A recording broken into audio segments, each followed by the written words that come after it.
My friends, this is a story, and believe me, it's quite true. It's a very decent story now. It's neither rough nor blue. It concerns my friend McDougall. Aye, you'll see San Cockie's lugs. 'Twas the day when San McDougall, he castrated 20 dogs. Now, in the days when San and Jessie kept a wheen of dairy kye, they kept a pickle hens, some ducks, and a collie bitch forby. But biding near the village had its drawbacks for this reason. The snaggy see was this: the collie came in season. So ye nicht is Sanny Donner out to shut in the hens and ducks.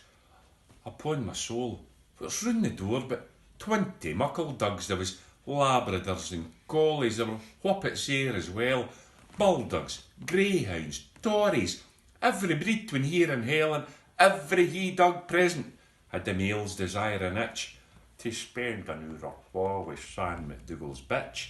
By Christ, but this is hellish. Sick of plague, says Uncle Sanny. But damn the single idle dog, I'll winch my pair all dandy. He roars out, Jessie, bring the gun. I'll need to fire a shot, for if I lead and puther them, I'll make the hearses sort. Oh, but San, do you hae any cartridges? Says Jessie at the throat. Well, bring me out my gully, I'll castrate the bloody lot. Well, San threw off his jacket and he sharpened up his knife. Says he, I'll learn they bloody dugs to lead a better life. He catched the duggies yin by yin and tied them up with eight. Says he, now sit and watch me while I cut and operate.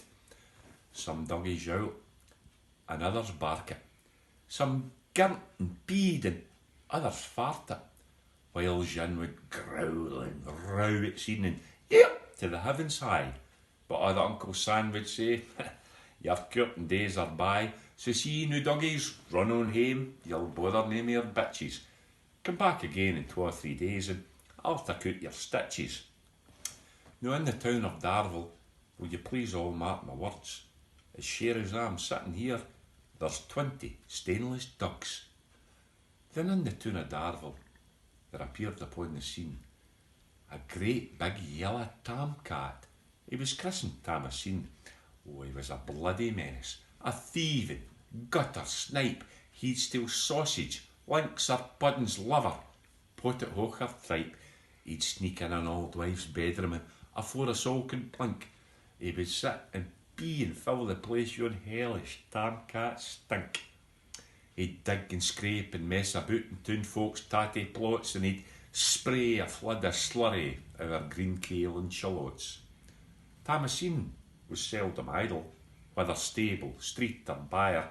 He led a very busy life, was a most prolific sire. Black or white or tortoiseshell were all the same to Tam. As far as race relations went, he didn't gie a damn.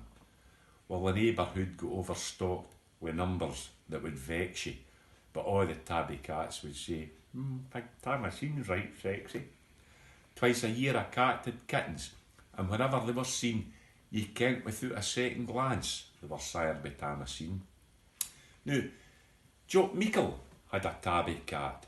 It came frae yont the seas. It looked a bloody foreign git, what they call a Siamese. Now, Joe Kettle to breed kittens, pedigreed, wi' lugs we'll cock it, says he another stack of loot to fill my waistcoat pocket. Well, the tabby came in season. She was sent off, if ye please, to spend a day or twa with some fancy Siamese.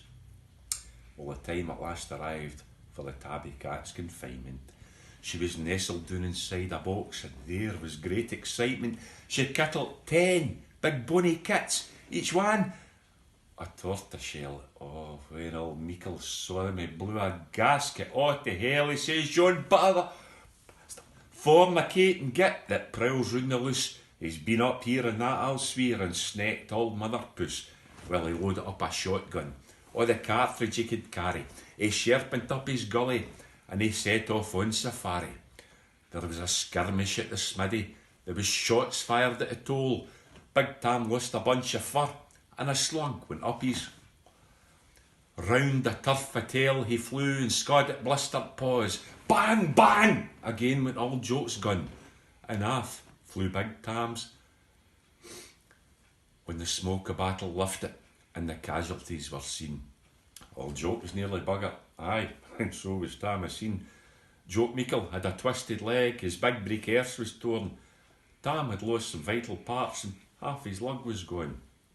So, like the famed McDougall Dugs that you all know so well, the famous town of Darville has a stainless cat as well.